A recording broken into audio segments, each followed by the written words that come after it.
right, good evening. It is Tuesday, February 21st, the day after President's Day, and also Mardi Gras for those who are keeping up, Fat Tuesday. So our regularly scheduled programming for the Planning Commission typically takes place on a Monday, but because of the holiday, we have been moved today. So we'd like to welcome you this evening to the February meeting of the Planning Commission for those joining us here in person and online. Before we get started this evening, you may notice a new face with us this evening. We'd like to welcome Chris Paxton, the new Director of Planning for the City of Conway. Welcome, Chris. Thank you. Give you a round of applause. I don't know if you want to take a couple minutes to give your acceptance speech or what you would like. I can. I've come from Northwest Arkansas to take over planning and development. Fantastic staff has been very welcoming and been showing me the ropes. I worked previously for the City of Rogers as the Development Compliance Manager, the Zoning Compliance Manager, the Stormwater Manager, and the Floodplain Administrator for that jurisdiction. Previously held all those titles for the City of Springdale also, except for the zoning portion of it. Did that for 4.5 years. Prior to that, I was at the City of Van Buren for about 2 years. I also served on the Planning Commission at the City of Fayetteville for about 2.5 years, and I'm a certified Arkansas planning official. So if you need anything, I'm always here for you. Chris, welcome, and congratulations on joining the greatest city on earth. And then in addition to that, we would like to welcome Lori Quinn. Lori joins us as a new member this evening. Lori, thank you for your service to the city. Among your other accolades, we are excited to have you. So with that, we will go ahead and call the roll. Rebecca Fincher. Present. I am present. Drew Spurgers. Alexander Bainey. Present. Adam Bell. Mark Ferguson. Present. Letitia Sanders Jones. Present. Lori Quinn. Present. Ethan Reed. Jensen Tilkey. It appears we have a quorum. Can we confirm that this evening? Okay, we are good to proceed. Madam Chair, Yes. just as a reminder, for items that require the public hearing vote, that would require 6 votes in the affirmative to pass. Okay. And so item A this evening will be 6 votes and the majority for item B. Is that correct? Yes. Okay, perfect. And with that, I'll go ahead and take a motion to approve the minutes from January 17th. I move to approve. I have a motion from Alexander, I'll second. second from Letitia. All those in favor, please say aye. Aye. Anyone opposed? With that, we will consider the minutes approved. We will move into our public hearing items. Before we do that, just an item of note, the Conway Planning Commission makes recommendations to the City Council on public hearing items. Items reviewed on this agenda will be considered by the City Council as early as February 28th. Items not approved by the Planning Commission may be appealed to the City Council within 30 days of the date of Planning Commission denial, with exceptions of decisions made by the Planning Commission acting as the Board of Zoning Adjustment. So with that, we will move into our first item, item A on the agenda. And the floor is yours, sir. Thank you, ma'am.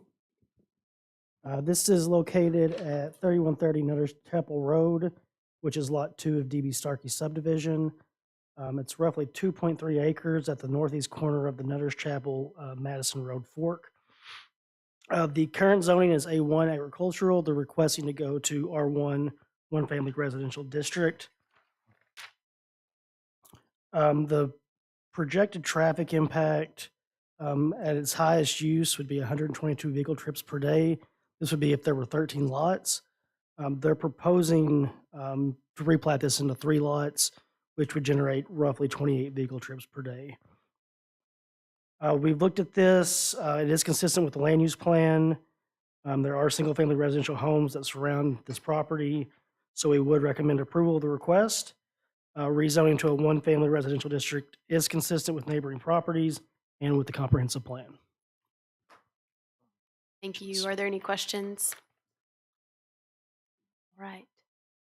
We will go ahead and open this up for public discussion. Is there anyone here to speak in favor of this item, or is the applicant here to speak in support?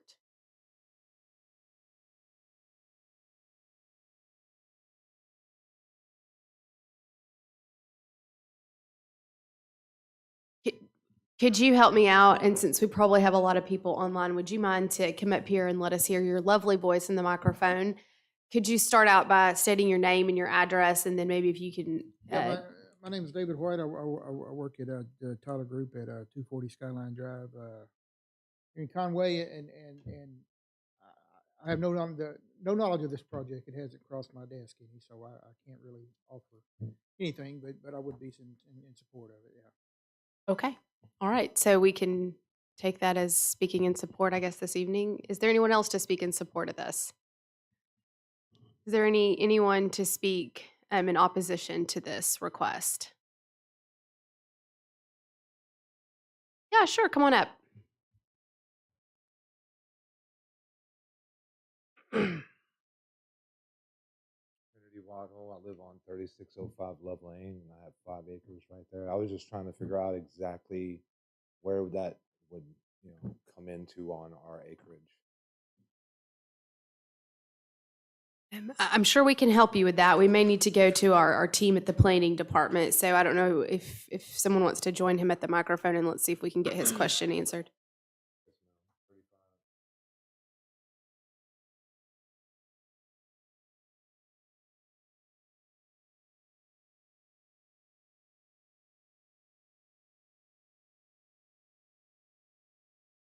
Can help him get his question answered tonight.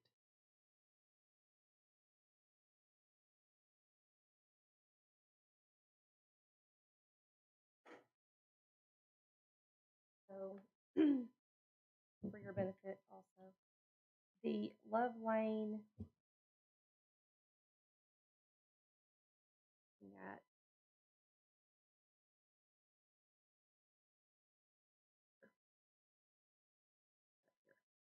Love Lane is as Nutter's Chapel snakes kind of southwest down the city. That's more where Love Lane is. So this is this property way up here. And you travel Nutter's Chapel up and go this way, and Love Lane is much further down. There's Mhm. Love Lane right there. Right. Yeah. And so Nutter's That's- Chapel sort of snakes kind of like this northeast. So I was just trying to find out, like, our Mhm. property is right here. So Mhm. where is the development going at? Up here. So it's going up on. It's going at the Madison? intersection of Madison and Nutter's Chapel Road. Okay, Yes. so that would be above your plane. So that's going. Oh, excuse Correct. me. So that's going up on. Yeah, this is right before the hill kind of gets started and climbs up Madison there. See, that's super confusing because right here it shows the Waddle property and So then this all is this the next development. item. I'm so sorry. Okay. Yeah. So this is this item that we're on. Okay. Sorry. Do we So feel? when we This get one. to that item. Yes, you can come back let out. me- Absolutely. Thank you. Sorry about that. All right. Well, thank you for that. Thank you, staff. We appreciate you being a resource here. It doesn't appear that is there anyone else here to speak in opposition of this? Okay, awesome. We will bring this into commission for discussion. Commissioners, what say you? I'll make a motion to approve staff recommendations. There's a second.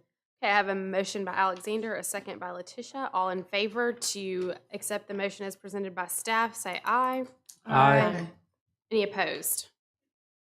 All right, with that, our first item of the evening does pass. We will move on to the second item, a request to modify the estate PUD final development plan. Beth, floor is yours. Yes. So this is more along the lines of what the gentleman was asking about, and it's kind of on Nutter's Chapel as well, but a little bit further south in the city. The applicant is requesting to modify the final development plan for the estate's PUD to allow increased density by incorporating some two-family development. Previously, the almost 67-acre development was approved for 151 single-family units. The applicant is requesting a modification to allow the development of two-family units on 43 lots in Phase 1. The remaining 8 lots in Phase 1 will remain single-family or unbuildable as previously planned.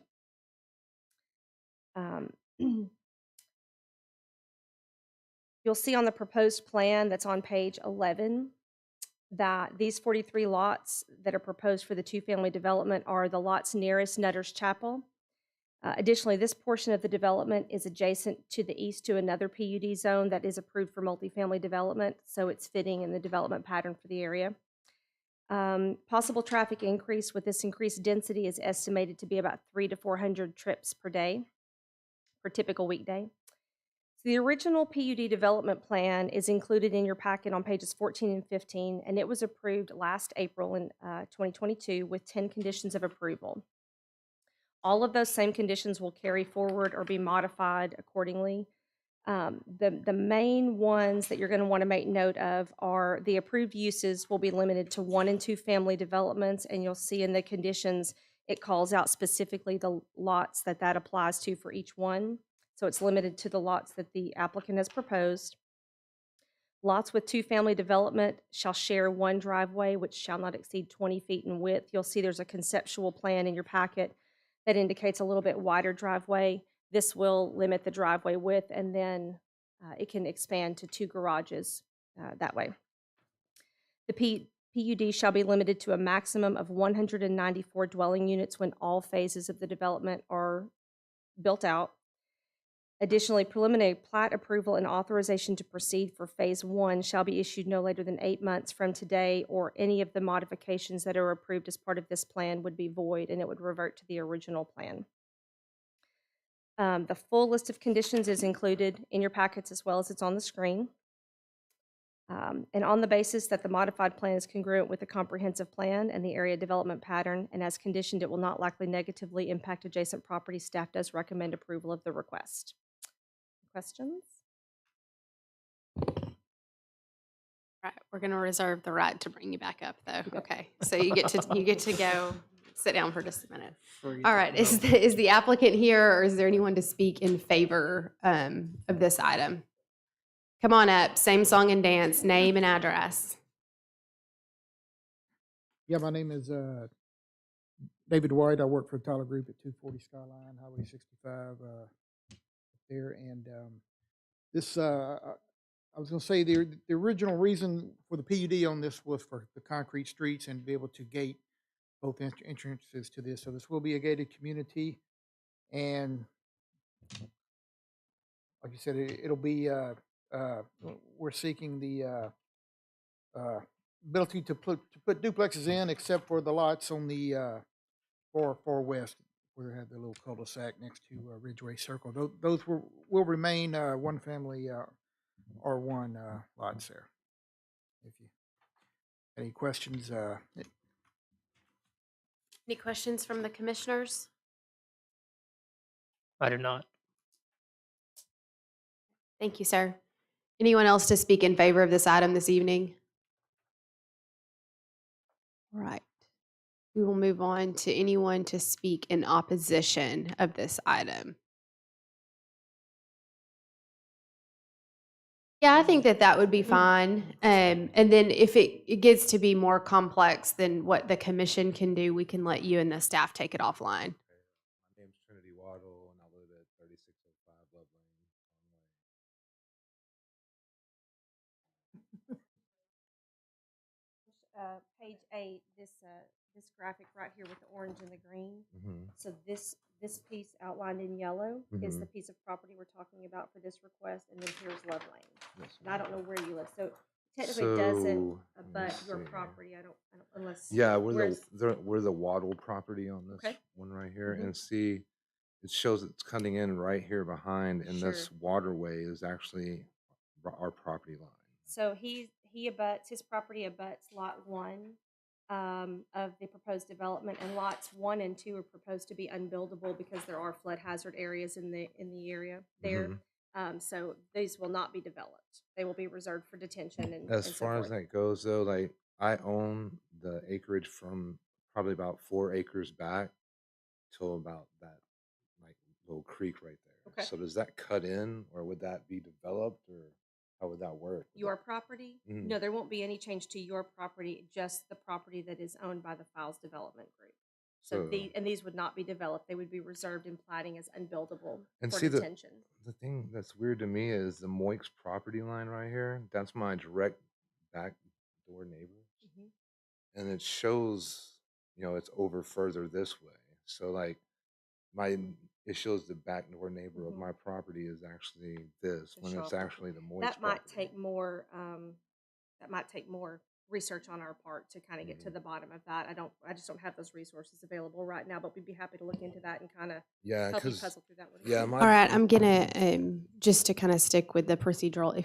Beth, thank you. We always appreciate you're such a resource. If you want to have other questions, I think about this, we'll certainly refer you to the planning department. If you have comments to speak in opposition, we certainly would welcome those here. I would oppose it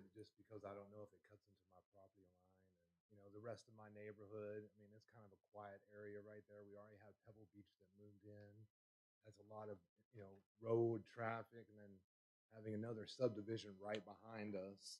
And, that's the mountain area right there.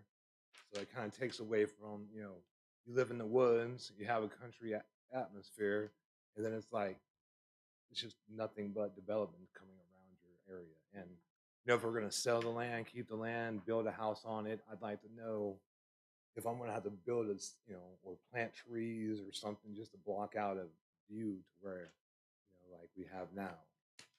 And so if I didn't know whether or not my property was actually going to be in that, I would have to oppose, because I'd have to know that to agree with it. Go ahead. I guess my question may have been more to staff, but I was just trying to see if he was notified, Well, we've before- got a letter in the, in the mail, but I mean, as far as being able to tell, it's like zone this, zone that, no Okay. picture. I mean, we would never been asked about it. And our property is 1 acre in city, 4 acres out of county. Love Lane is a gravel road that the city has never wanted to take ownership and pave it. And we've had to re-gravel it year after year after year. So every time we've called Conway and asked them, could you pave our road? Could you do something to help us with it? They've told us it's county. Ask county. When we call county, county says it's city. Call city. So for like 8 years, we've been graveling a road that we share with neighbors.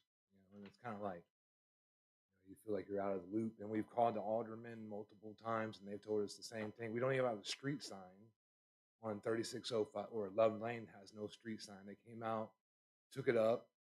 We called them about it, said, hey, when we have people come by, they don't even know this is a street right here. It's just a gravel road.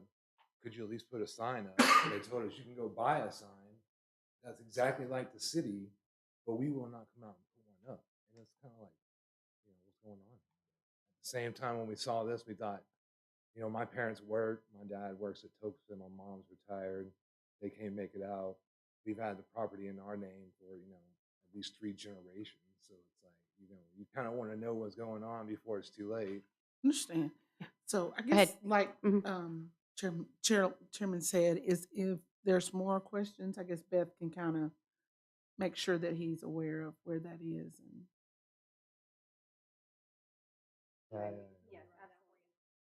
Thank you. We appreciate that. Let's make sure, do we have any other questions for him before we get him connected with the expertise in the room? Okay, awesome. Is there anyone else here to speak in opposition? Come on up.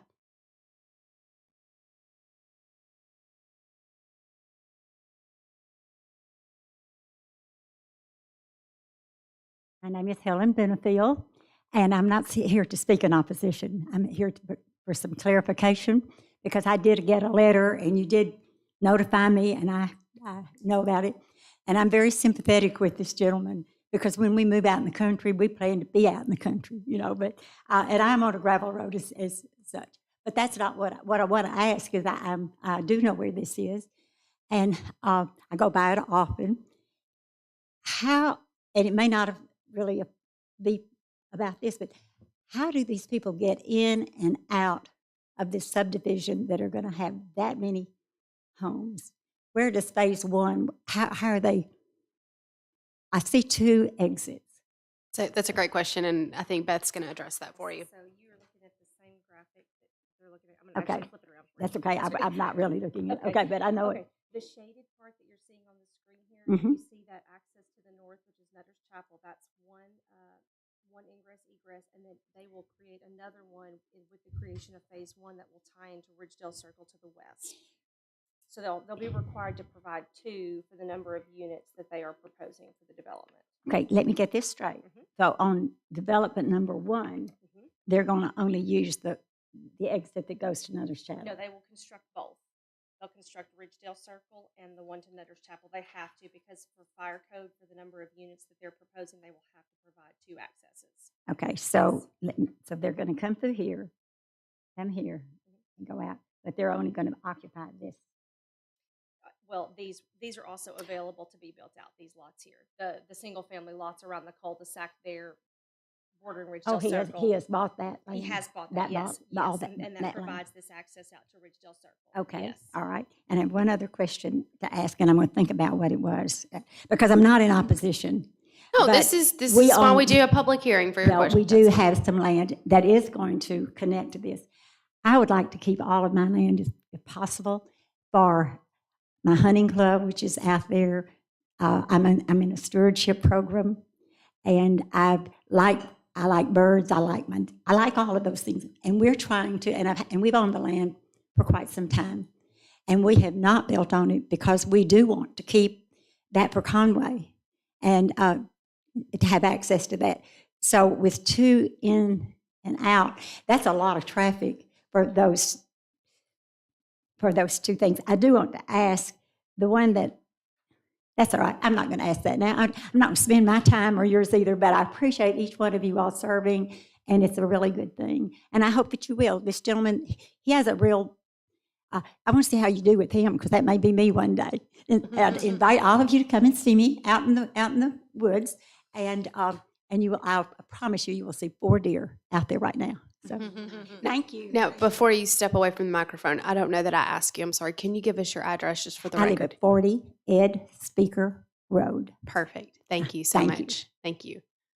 I think maybe there's like some misunderstanding, and I don't, maybe staff can speak to this. Like, this is not a proposal to encroach on anyone's land. It's the property owner, and I don't know if there's like survey, need to look at property lines, but from my understanding, this is not taking anyone's land. This is property owner's land that they're wanting to Staff develop. has been reviewing this particular development in some form or another since 2020, and it has been, while the interior of the development has changed somewhat, the boundaries of it have not changed since we initially saw it in 2020. But we can obviously help and look in and help research as far as we can if there are concerns. But it is not that, it is our understanding that the Files Development owns all of this property. Thank you. Comment? And them continuing to research for the gentleman that had questions, does that have any bearing on us being able to take a vote tonight? I don't think that it does, and we can certainly explore that more when we bring it into commission. So I think it's a good point. Thank you, Laura, for bringing that up about the property is not to expand more than the boundaries that have existed since 2020. Are there any other questions for Beth while she's up here? Yes, just a question, and not that we have to know this to act on it, but is there any other future plans that would change the phase 2 and phase 3 from single family into the duplexes, or? Not that we're aware, and staff has been very clear with the applicant that it would likely not be supported. Okay. Correct. Mhm. I did want to clarify on that. They do have the ability to request a major modification, Sure. but it would most likely not get support of staff after the first phase was developed. So. It's a thoughtful inquiry. So, any other questions for Beth? She likes being on the hot seat, so don't let her off easy. Good job, Beth. Thank you, Beth. Okay, I think we got a couple things to wrestle with here in commission. So I'm going to bring this back into commission. We appreciate the comments from the gallery this evening. So I think, Letitia, maybe you had the most recent comment of, does it have any bearing on us taking action? I would say from a procedural standpoint, it does not. But I don't know if commissioners feel like that we're ready to move forward or not. But that would be my response to that. I don't know, I'm willing to make a motion to approve with staff recommendations. I'm gonna take that. I'm gonna make sure there's no other discussion from any other commissioners or questions in here. Just want to make sure we give it our due diligence. Okay, I've got a motion from Alexander. I'm gonna give the second to Mark this evening. I'll second it. Yeah, I don't know if he did or not, but at this point you were winning. You were just winning, and so we need to spread the love around. All right, so I'm gonna take a motion from Alexander, a second from Mark. All those in favor, please say aye. Aye. Anyone opposed? All right, with that vote, that item does pass. And once again, for those joining us in the gallery, the staff will be happy to serve as a resource for any additional questions you may have. We are going to go ahead and move on to the announcements section, and I feel like Director Paxton, this is going to be you. It is. Tonight we had the, thank you, Madam Chair. Tonight we had the Oak Street Ahead open house that was started at 4:30 today. We had some members from the public that joined us. As you can see in the packet, We have some upcoming items to consider with that. Let me see. On Tuesday, February 28th, the design team will present the completed plan to both City Council and Planning Commission at 5:30 PM. That'll be a joint session. Is that correct, Ryan? Okay. The plan will then be on the March 13th agenda for Planning Commission consideration and recommendation to City Council for adoption at the March 28th City Council meeting. Awesome. Thank you so much. We appreciate those announcements. Before I take a motion for adjournment, I just want to take this opportunity to recognize the planning department. In this transition period, you all have done a great job of making this seamless, making it work for us, and that's a lot of work. So thank you. We want to recognize you, and please let the minutes reflect that we are very appreciative. I'd also like to just thank the commissioners for your continued service and echo the ladies' comments this evening. So with that, I will take a motion for adjournment. Before we go, can I just emphasize the importance of being at the March 13th meeting to hear about the Oak Street Ahead project? A lot of time and effort's gone into that. So that's our chance as a commission to see that plan, as we'll be asked to make a vote on that at the next meeting. I think that is a good point. We probably just need to make sure from a planning department standpoint, we've got everybody focused on that as we move into March. And also the February the 28th. And the 28th. Yes, that'll be Perfect. At the March 13th meeting. For 13th. those Sorry about that. keeping, no, I think that's a good point. So traditionally we have at times presented things at meeting and waited to the next meeting, but clearly our timeline is going to be a little different as we've got the opportunity to see the plan on the 28th and then vote it on the 13th. For those keeping up, we did move our meeting up the 13th because of spring break. So typically it would have been the next Monday, which is, I don't know, the 20th or something. So, but we will be meeting the 13th just to acknowledge that folks will be out of town. So with that, the 28th, the 13th, I'll take a motion for adjournment. Move. All right. With that, we stand adjourned. Thank you guys so much. Thank you.